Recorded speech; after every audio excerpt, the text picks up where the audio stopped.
sikat na. So, available lang sa atin yung ring ng sabi nito. Size 7, size 8.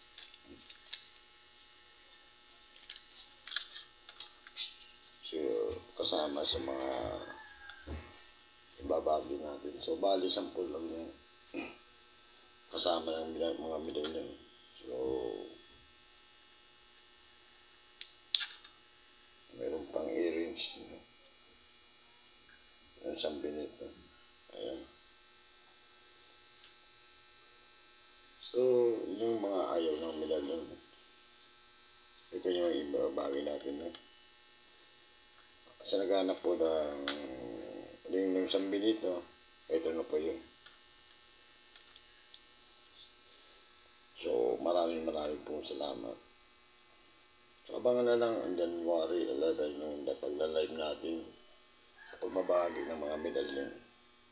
Yung ayaw ng medalyon, maaari po kayo mag-comment ng sabi nito ring. So, maraming pong salamat. God bless and good morning.